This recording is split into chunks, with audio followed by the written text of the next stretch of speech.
Who builds a kingdom only to destroy it from within? Who spends decades erecting walls capable of withstanding centuries, only for those walls to witness the voluntary departure of the entire dynasty? The history of St. Louis holds many names of industrial giants, but none of them evokes such a cold shudder in the voices of historians as the name of the Lemp family. We are accustomed to hearing about the great American dream, where an orphan becomes a millionaire and his children multiply the capital. But what if the dream carries the seed of destruction from the very beginning? What if success is not a ladder to the sky, but a golden cage, the key to which is lost already at the laying of the foundation? On Demenil Place, at number 3322, stands a mansion. Outwardly, it embodies Victorian grandeur, strict Italian style, massive cornices, windows gazing at the world with the arrogance of an aristocrat. But behind these windows lie statistics that defy the laws of logic or probability. 3 generations of one family, 4 suicides, 1 empire turned to dust. This is not a Gothic novel or a horror movie script. This is the chronicle of the real lives of people who had everything a human could dream of: power, influence, endless money, and nationwide love. It seemed impossible that the possessors of such wealth would choose death over life. To understand why gold turned to lead, we need to rewind time back to the moment when neither the mansion nor the curse yet existed. It all began not in a palace, but in a modest grocery store. The name of the man who set this wheel of fate in motion was Johann Adam Lemp. He arrived in the United States of America from Germany in 1836, and 2 years later settled in St. Louis. Adam was a man who saw the world differently from his contemporaries. While other immigrants sought gold in the earth or luck in the fur trade, Lemp brought with him something invisible, but far more valuable: a recipe and a unique yeast culture. In 1840, he opened a small shop. Officially, he sold vinegar and essential goods. This was a dull, straightforward business that provided bread, but promised no greatness. However, in the back room of this shop, a quiet revolution was taking place. Adam Lemp brewed beer. But it was not that dark, heavy beer to which Americans of that time were accustomed. Lemp brewed lager, a golden, light beverage requiring cold aging. Customers came for vinegar and left with pitchers of beer. Soon it became evident that the byproduct had outgrown the main business. But here Adam faced a physical obstacle that would have stopped anyone else. Lager required cold. In the era before the invention of electric refrigerators, producing lager on an industrial scale seemed madness, doomed to fail in the hot Missouri summer. And it was here that Lemp's genius manifested, his ability to see what is hidden from the eyes. St. Louis does not stand simply on the ground. Beneath the city stretches a complex system of natural limestone caves. Most citizens of that time perceived these voids as an inconvenience or danger. Adam Lemp saw in them the ideal tool. He understood that deep underground, nature maintains a constant cool temperature, perfectly suited for lager maturation. While competitors built huge warehouses on the surface, trying to combat the heat, Lemp went underground. He used the natural refrigerator gifted by geology itself. This decision became the first stone in the foundation of the empire. The cave became his first factory, his first storage, and, metaphorically, the first grave that he dug for himself. By the mid-19th century, Adam Lemp's Western Brewery already dominated the market. He proved that success is not luck, but the ability to use resources that others ignore. He was a pragmatist, devoid of sentimentality. He built a business for centuries, believing that discipline and German order would protect his family from any misfortunes. But Adam could not foresee one thing. His son, William, would inherit not only the factory and money, he would inherit this dangerous connection to the underground, this habit of hiding the most important things deep inside, away from sunlight. Adam Lemp died a millionaire in 1862, leaving his son the keys to a kingdom that had already begun to demand human sacrifices. No one knew then that the ascent to the top had only just begun, and the fall from that height would be fatal. The story was only gaining momentum, and the one who would turn simple wealth into a dazzling but fatal empire was preparing to take the stage. William J. Lemp was not just his father's son.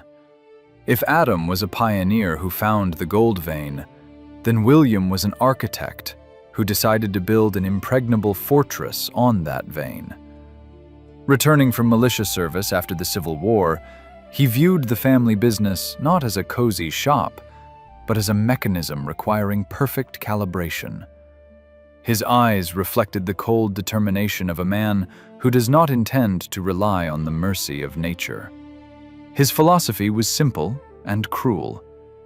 The chaos of the market can only be conquered by iron order and absolute control. He did not want to be part of St. Louis. He wanted St. Louis to revolve around him. While other brewers prayed for a mild winter to harvest ice, William decided to subjugate the climate itself. In 1864, William makes his first strategic move, which many considered risky. He begins buying up huge plots of land on the southern outskirts of the city, in the Cherokee Street area. This was not a prestigious center. It was the outskirts. But William saw what realtors and competitors did not. He was buying not the land, but the void beneath it. The plot was located directly above the most extensive and deepest chambers of natural caves. Adam Lemp used the caves as a temporary solution. William decided to turn them into the foundation of an industrial monster. He began constructing a huge brewing complex right above the underground storages, connecting the world of the living and the world of shadows with a system of elevators and tunnels. This was a fusion of geology and industry that America had not yet seen.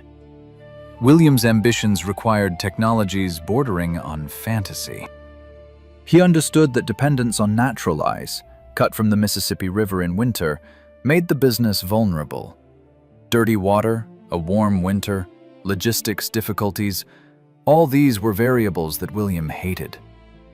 In 1878, he accomplished a technological revolution by installing the first refrigeration machine in the brewing industry at the plant.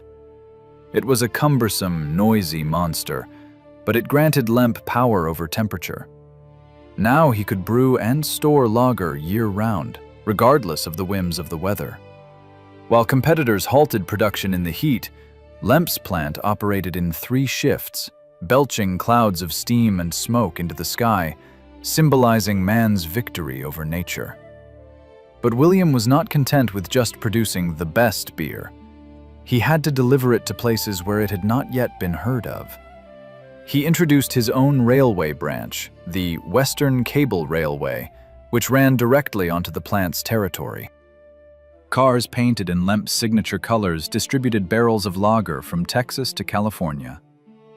He created a distribution network that worked with the precision of Swiss watches. By 1890, the Lemp's fortune was estimated at millions of dollars, a sum unimaginable for an ordinary person of that time. The brewery occupied 5 city blocks, having turned into an autonomous state with its own power plant, stables, and fire department. However, behind this facade of industrial triumph hid a deep social conflict. William Lemp was a representative of new money, a first-generation German immigrant who eclipsed the old Anglo-American aristocracy of St. Louis with his labor. He was respected for his wealth, feared for his influence, but he was never fully accepted in the closed salons of the elite as one of their own. This alienation bred in him an even greater thirst for isolation and control. He built his own world, where he was not just a rich man, but a king. He demanded impeccable obedience, not only from the workers, but also from his family. His children grew up in an atmosphere where love was measured by the company's successes, and weakness was equated with betrayal. William was a man of paradoxes. He implemented cutting-edge technologies, but in everyday life remained a conservative patriarch. He strove for public grandeur, but at the same time surrounded himself with walls. His strategy was to become so big that it would be impossible to ignore or destroy him. But it was precisely at this moment, at the peak of power, when the plant hummed like a beehive and gold flowed like a river, that William felt the need to materialize his status in something more personal than factory chimneys. He needed a throne room. He needed a house that would silence all critics. And in 876, his gaze fell on the mansion standing next door to the brewery. A house built for another family, but destined to become a sarcophagus for the Lemps. William was preparing to make a purchase that would forever tie his lineage's fate to the address Demenil Place, 3322. No emperor can rule alone, and no dynasty is built solely on accounting ledgers and industrial patents. William Lemp needed an ally capable of turning his economic power into social capital. This catalyst was Julia Fikert. Her appearance in William's life was not a chance of passion. It was a merger of two fortunes, two reputations, and two great German families of St. Louis. Julia brought to the harsh world of the beer king what he catastrophically lacked: sophistication, social polish, and the ability to manage not machines, but people. This marriage became a strategic alliance that finally cemented the Lemps' status as the unofficial monarchs of the city. Now the king had a queen, and they needed a castle worthy of their ambitions. In 1876, William commits an act that made the entire high society of St. Louis whisper. While other magnates sought to move farther from the smoky chimneys and city noise to the prestigious and quiet West End, Lemp buys the mansion on Demenil Place. The paradox lay in the location. The house stood just a few hundred meters from his brewing plant. For the local aristocracy, this seemed nonsense, to live above the shop, breathing the smoke from one's own production. But for William, this was the only right decision. He did not want to separate life and work. He craved total control, the ability to see his possessions from the bedroom window, to hear the rhythm of the plant over morning coffee. The mansion, built in the early 60s of the 19th century, was majestic, but for the Lemps, it was merely a blank slate. William began a large-scale reconstruction that was meant to erase the line between home comfort and industrial power. And here occurs the merging of two worlds that best describes the psychology of this family. William did not simply live next to the plant. He connected the home and production physically. He ordered the digging of an underground tunnel, linking the mansion's basements with the brewery's cave system. Every morning, while the city still slept, the millionaire in an impeccable suit descended underground and walked through the cold, damp corridors straight to his office. This was a path hidden from eyes, a path through darkness to gold. This tunnel became the symbol of their life, external splendor on the surface and hidden, isolated life in the depths. The house began to transform. From a simple, though rich, dwelling, it turned into a technological wonder. William used his plant's resources to provide comfort for the family. Steam produced by the huge brewery boilers was piped to the mansion, providing an advanced central heating system for that time. This was a symbiosis. The house lived off the breath of the plant. The mansion's walls began to absorb not only the smells of expensive tobacco and Julia's French perfumes, but also the faint, sweetish aroma of malt and hops. The old world of traditions met the new world of industrialization right in the Lemp's living room. Julia's influence transformed the interiors. If William was responsible for stone and steel, then Julia filled the space with the meaning of social superiority. The mansion became a place where the fates of the city were decided. Receptions were held here, at which beer flowed as generously as champagne in Paris. The Lemps created their own court. But behind the sparkle of crystal and velvet, a strange vacuum was already beginning to form even then. The house, standing on the top of the hill, was a fortress. But this fortress was built on limestone voids. The isolation that William considered his strength began to slowly tighten the ring around the family. They lived in a golden cage, the keys to which were only in their hands. But none of them yet understood that the lock on this door worked only for entry. By the end of the 19th century, the Lemp mansion had become the architectural dominant of southern St. Louis. 33 rooms, each of which was a manifesto of wealth. But it was not just a dwelling. It was a living organism, pulsating to the rhythm of the neighboring plant's steam engines. William Lemp Sr. looked at his possessions and saw perfect order. His empire was at its peak. His family was provided for generations ahead. His house was the most technological in the state. It seemed he had outplayed fate. But it was precisely at this moment, when the triumph seemed absolute, that in the shadows of the majestic corridors, a cold was already beginning to emerge, that even the most powerful steam heating could not conquer. The stage was set, the scenery arranged, and the actors took their places for a drama that would unfold not on the exchange, but in the silence of these luxurious bedrooms. To understand the scale of William Lemp's personality, one must stop looking at his mansion as a residential building and see in it the psychological self-portrait of a man who wanted to own not only the market, but the very matter of reality. The 33 rooms of the mansion are 33 facets of ambition brought to the absolute. When you cross the threshold of this house on de Menil Place, the first thing that stuns you is the silence, bought for huge money. The contrast with the outside world was conceived as a manifesto. Outside, dirty streets, the rumble of carts, and the soot of industrial St. Louis. Inside, sterile, majestic space where every inch is subject to the will of the master. The scale of William's ambitions is manifested in details that today seem like excess, but at the end of the 19th century were akin to magic. Let's start with the heart of the house, the main atrium. Here, light dances on stained glass windows created by the best masters of that time, and the ceilings soar upward, creating the sensation of a cathedral rather than a private residence. William did not simply buy furniture. He imported entire interiors from Europe.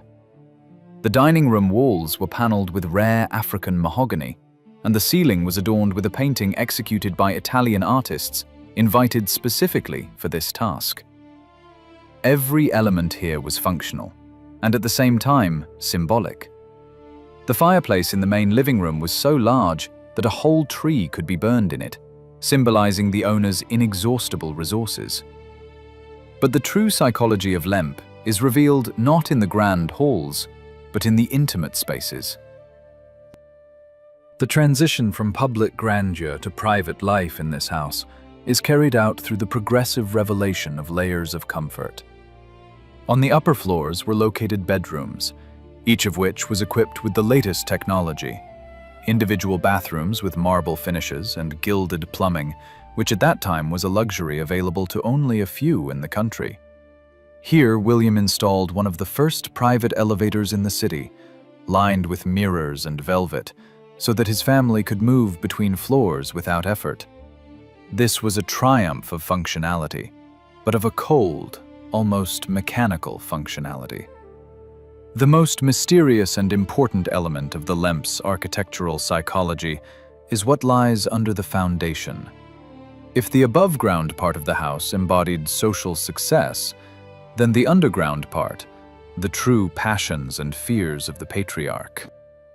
Descending the spiral staircase to the basements, the visitor entered a world where walls of dressed stone retained the cold of the caves. Here, William set up a private theater and a pool filled with natural underground waters. This place was his refuge, his private kingdom of shadows. According to contemporaries, it was precisely here, deep underground, that the family spent the hottest summer days, holding celebrations in complete isolation from the rest of the world. The pool in the cave smelled of dampness and concrete, and the sound of splashing water echoed in the voids, reminding that the grandeur of the house rests on emptiness. The numerical anchors of this project boggle the imagination. Construction and subsequent renovations cost the family an amount equivalent to today's $15 million. The house constantly had from 10 to 15 servants, whose lives were regulated by the strictest rules. Every detail of the interior was brought from a specific place: crystal from Bohemia, carpets from Persia, tapestries from France. But behind this accumulation of valuables, a strange disconnection was felt. The rooms were divided in such a way that even family members could go hours without crossing paths with each other. This was an architecture of loneliness, wrapped in the packaging of unprecedented wealth. Mirrors that made light dance in the corridors constantly caught reflections of people who seemed to have become part of the decorations themselves. William Lemp Sr. often sat in his office, whose windows overlooked the factory chimneys directly. His desk was piled with reports on millions of barrels of beer produced, but his thoughts increasingly returned to the silence of the house itself. In this architecture, there was no place for spontaneity. Everything, from the height of the steps to the temperature in the wine cellar, was calculated. This was a house machine, designed for the production of status. But like any complex machine, it required perfect maintenance and forgave no errors. Visitors to the mansion, among whom were governors and magnates, noted that the house always had an atmosphere of frozen time. Furniture from Europe, smelling of centuries, seemed to suppress the living inhabitants.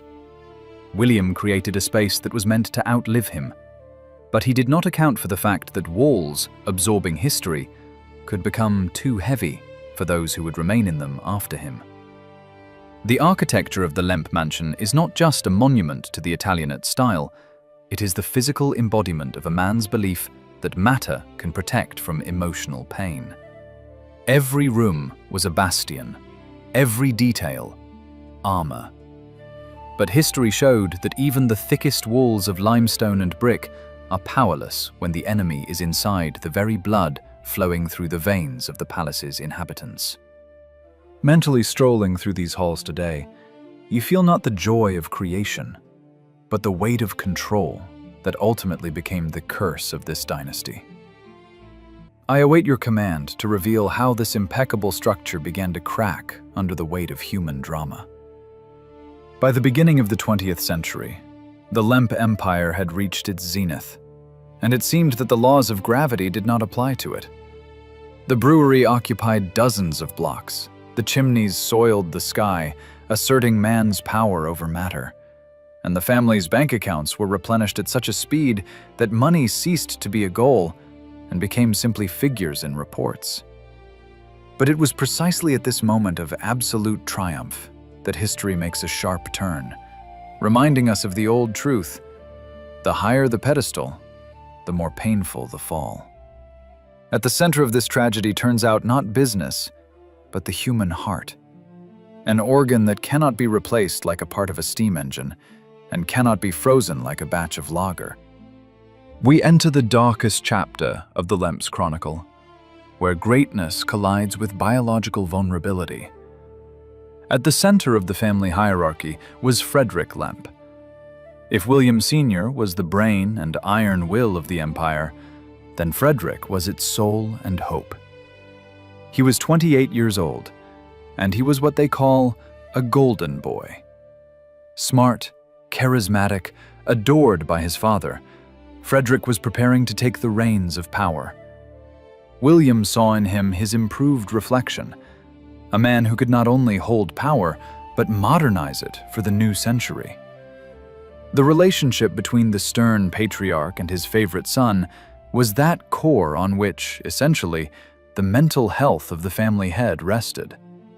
William Lemp Sr. could withstand strikes, economic crises, and fierce competition, as long as he knew his legacy was in safe hands. But on the 12th of December, 1901, this core broke. Frederick Lemp dies. Not from a bullet, not as a result of an accident at the plant, but from heart failure. This was a quiet, medical death that paradoxically destroyed everything far more effectively than any catastrophe. For William, it became a blow from which he never recovered. The man accustomed to controlling temperature, logistics, and finances faced an enemy with whom it is impossible to negotiate. The death of his son became the first crack in the monolith of his worldview. For the first time in his life, the beer baron felt powerless. And here begins the deep moral ambivalence of our story. William Lemp Sr., this titan of industry, begins to behave not like a hero overcoming grief for the sake of his family, but like a man rejecting life. He begins to slowly but surely disconnect from reality. His behavior becomes a mirror in which the reverse side of success is reflected: the egoism of grief. He still had a wife, other sons and daughters, grandchildren. He had an empire feeding thousands of St. Louis families. But William chose isolation. He stopped going to the plant through the front gates. Instead, he used that very underground tunnel which once had been a symbol of his efficiency. Now, this cold, damp corridor became the path of a ghost. Servants saw him wandering the house like a shadow, ignoring the living, fully immersed in a dialogue with his dead son. In 1904, an event occurs that finally pushes William to the edge. His close friend and competitor, beer magnate Frederick Pabst, dies. This became the last signal. The era of giants is passing. William felt like a relic in a world that had lost all meaning for him. His depression took on the scale of an ancient tragedy. He, who built the house as a fortress to protect the family, now turned this house into a tomb of grief, where laughter and joy were under an unspoken ban. The viewer here must ask the question: is William a victim of circumstances, or did he become a tyrant who, in his grief, decided to punish the survivors with his indifference? Can a father be justified who, having lost one child, effectively abandons the rest to the mercy of fate? The morning of the 13th of February, 1904, began like any other. The sun rose over St. Louis. Factory whistles called workers to the machines. But inside the mansion on Demenil Place, time stopped. William Lemp woke up in his luxurious bedroom on the second floor. He did not go to breakfast. He did not call the secretary. Instead, he took a .38 caliber Smith & Wesson revolver. This was that very moment of truth when all the power, all the millions, all 33 rooms of the mansion shrank to the size of one leaden piece of metal. The shot rang out not just loudly, It tore the fabric of the Lemp family's reality. William shot himself in the temple. He did not die immediately, but several hours later. But in fact, the empire died in the same second when the trigger was pulled. This was the first suicide in the house, the first act of the bloody drama that turned the respectable mansion into a place marked by a curse. But the most terrible thing was not in the fact of death itself, but in the message it carried. The patriarch, the founder, the rock of a man showed his children that there is a way out. And this way out is in the barrel of a gun. He left no suicide note, but his act screamed louder than any words. Life is not worth continuing without what you love. The death of William Lemp Sr. created a vacuum of power and morality. His son, William "Billy" Lemp Jr., suddenly found himself at the head of a huge corporation. But Billy was not his father. He was a social lion, a lover of parties and the good life, but not a strategist. He inherited a crown that was too big for him, and a house in which the shadow of suicide had now settled. The tragedy of William Sr. became a catalyst for a whole chain of events.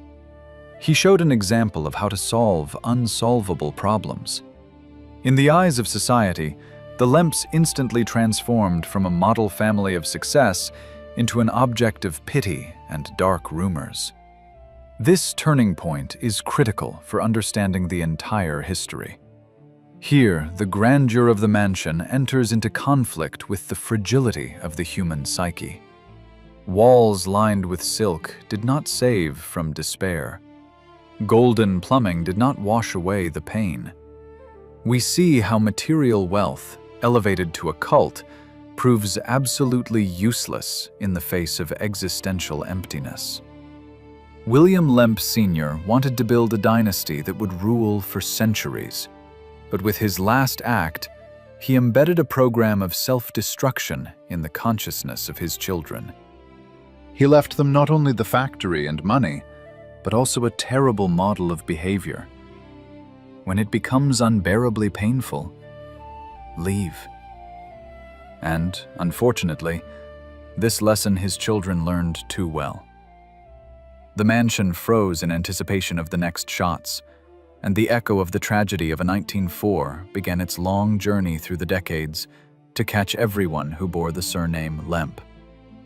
If the death of William Sr. was a tragic overture, then the subsequent 2 decades became for the Lemp dynasty a full symphony of destruction, where each beat sounded louder and more terrifying than the previous one. The heir to the crown was William "Billy" Lemp Jr. Unlike his father, the builder and ascetic, Billy was a man of the jazz era even before its official arrival. He turned the gloomy caves under the house, where lager once matured in silence, into a luxurious underground theater and heated pool. This was a metaphor for the transformation of the entire business, from production to consumption, from creation to entertainment. Billy tried to drown out the silence that had settled in the mansion after his father's suicide with the sounds of orchestras and the clink of glasses. But history was preparing a blow against which money, connections, and underground bunkers were powerless. In January 1920, the 18th Amendment to the U.S. Constitution came into force. Prohibition. For any other industry, this would have been just a change in regulation. But for the Lemps, it became an existential verdict. Their surname, their coat of arms, their identity were synonymous with beer. The government effectively declared their business illegal. The plant, which occupied dozens of blocks and fed thousands of families, was forced to stop. Huge vats stood empty, conveyors froze, and the famous railway cars came to a halt in sidings. Billy Lemp, accustomed to the role of King of St. Louis, suddenly found himself the monarch of a non-existent state. He tried to retool production, releasing the non-alcoholic beverage Serva, but it was agony, not life. However, the external crisis merely highlighted the internal decay. Billy's personal life turned into a public farce, destroying the family reputation that his father had built over half a century. His marriage to Lillian Handlin, known as the Lady in Lavender due to her obsession with that color, ended in one of the most scandalous divorces in Missouri state history. The court proceedings aired the dirty laundry.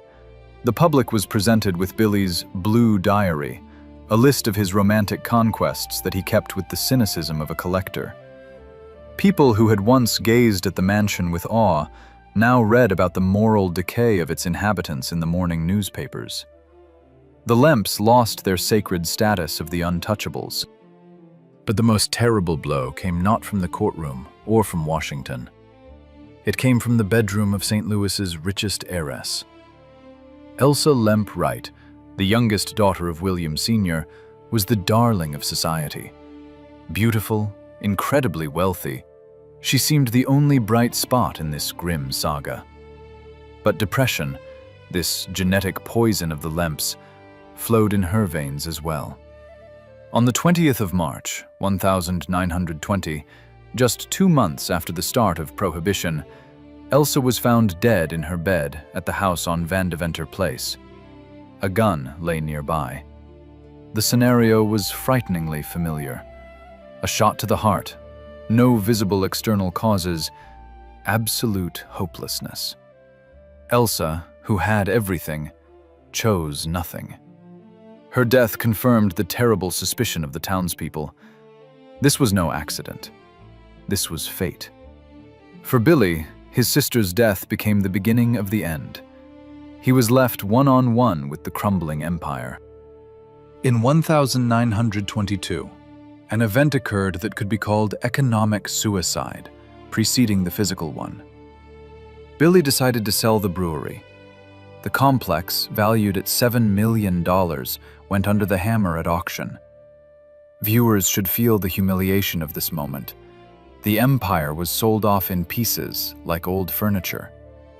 The final sum amounted to the ridiculous $588,000. What the father had devoted his life to, the son gave away for next to nothing. This was total capitulation. The great Falstaff brand, the family's pride, was sold for pennies. Now Billy Lemp Jr. was left as the master of a huge, empty mansion and money that no longer brought power. He wandered through the 33 rooms, where every corner reminded of past greatness. The office, where he used to sign million-dollar contracts, became the place of his seclusion. On the 29th of December, 1922, Billy came to his office in the brewery building, which now belonged to other people, but where he still maintained an office. He was dressed impeccably, as befits a Lemp. He sat down at the massive oak desk behind which his father had planned market conquests. Billy knew that the circle had closed. He took out a .38 caliber revolver. The shot of Billy Lemp Jr. became the third act of the tragedy. He shot himself in the heart. This gesture was the final point in the history of the Lemps as industrial magnates. There were no more beer barons, only eccentric heirs, and a house that began to acquire the reputation of a cursed place. From this moment, the mansion on Dimeno Place ceased to be a residential home in the usual sense. It transformed into a mausoleum. The living inhabitants remaining in it turned into keepers of a dead history. Charles Lemp, Billy's brother, who had remained in the shadows all these years, now entered into possession of the emptiness. The crisis that engulfed the family was not just a financial collapse. It was a transformation of the very essence of their existence. They showed the world that the accumulation of capital without a spiritual core leads to annihilation. The mansion, conceived as a monument to success, became a monument to the fragility of the human mind. The house's walls absorbed the gunpowder of 3 shots, and this energy became almost tangible. People began to avoid the house, whispering legends that now, after Billy's death, seemed frighteningly real. But the story was not over yet. In the house remained the last Lemp, a man who was destined to spend decades in these walls in absolute solitude, guarding the ashes of the empire and preparing for his own finale, which would become the last nail in the coffin lid of the dynasty. Wait for the finale, where we will learn how the last keeper put the final point in this chronicle, and what lesson we can draw from the silence that reigned on Demenil Place. After Billy's death, the mansion plunged into silence that lasted almost 3 decades. This was not the peaceful silence of rest, but a heavy, oppressive hush of an abandoned temple. The last keeper of this crypt was Charles Lemp. He was not a businessman like his father, or a social lion like his brother. He was an eccentric, a recluse, a man who voluntarily agreed to live inside a monument to the family tragedy. Charles was never married. His only faithful companion was a dog, a Doberman, to which he was more attached than to any human. From 1922 to 1949, Charles wandered the empty corridors, watching as dust covered the gilding and paint began to peel from the walls that remembered better times. Charles became the living ghost of the house. He rarely went outside, and neighbors began to compose legends about the strange old man living in the cursed castle. But the finale was inevitable. The script, written by William Sr. half a century ago, demanded completion. On the 10th of May, 1949, 77-year-old Charles committed an act that finally cemented the house's fame as the scariest place in St. Louis. But this time, a new, heart-wrenching element appeared in the drama. Charles understood that after his departure, no one would care for his dog.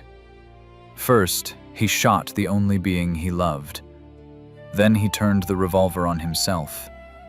Unlike his father and brother, Charles left a note. This was the only time the Lemps broke the silence. On a sheet of paper, in a firm hand, it was written, "In case I am found dead, blame no one but me." This phrase is the epitaph for the entire lineage. Pride, loneliness, and refusal of help from outside. With Charles's death, the mansion on Demenil Place was finally orphaned. The last of the brothers, Edwin Lemp, who wisely chose life away from the cursed house and lived to 90, ordered the destruction of most of the family archives and art collection. He wanted to erase the memory, wanted the Lemp history to disappear with them. But, as we know, oblivion was the one luxury they could not afford. After 1949, the house went through a period of humiliation that was perhaps more terrible than abandonment. The luxurious mansion was turned into a cheap boarding house for workers. Rooms where Bohemian crystal once chimed and the fates of the brewing industry were decided were carved into cubicles with plywood partitions. Floors once trod by Paris shoes were now trampled by the rough boots of tenants. This was a fall worthy of Shakespeare's pen. The palace became a flophouse. It seemed the house was doomed to demolition, to turning into a pile of bricks, like many other mansions of that era. However, in the history of this house, there is a postscript that makes it relevant to us today. In 1975, the Pointer family bought the half-ruined building. They did not demolish it. They began restoration. Today, the Lemp Mansion is a restaurant and hotel. And here lies the final, most powerful irony. People come here to celebrate weddings, dine, and seek encounters with ghosts in the very rooms where people ended their lives by suicide out of hopelessness. The tragedy of one family became entertainment for another era. The laughter of tourists sounds where William Sr. mourned his son. The clink of forks is heard where Billy pulled the trigger. What does the story of the cursed Lemp mansion teach us? This is not just a tale of rich people who lost everything. It is a monumental warning about the nature of success. The Lemps built a perfect material shell. They had the best technologies, the most beautiful house, the largest bank accounts. They defeated heat with cold. They defeated distances with railroads. But they lost the battle for meaning. The mansion on Demonil Place is proof that if you build walls to isolate yourself from the world, those walls will one day close around you. We often look at historical magnates with envy, seeing only the facade of their achievements. The Lemp story tears off this facade. It shows that the American dream, deprived of human warmth and flexibility, turns into a golden cage. William Lemp wanted to leave a legacy in the form of stone and steel. He succeeded. The house still stands. But his true legacy became the story of how dangerous it is to tie your self-esteem exclusively to external achievements. Today, passing by the house at 3322, you see not just an architectural masterpiece in the Italianate style. You see a monument to ambitions that devoured their creators. This is the story of the Great Gatsby, but without the romantic finale, told in the language of Gothic vaults and police reports. The Lemps are gone, their beer empire dissolved in mergers and acquisitions, but their house remains standing as an eternal reproach and an eternal question to each of us. What are you building? A home for life or a mausoleum for your ego? And when the lights go out, what will remain inside your walls besides silence?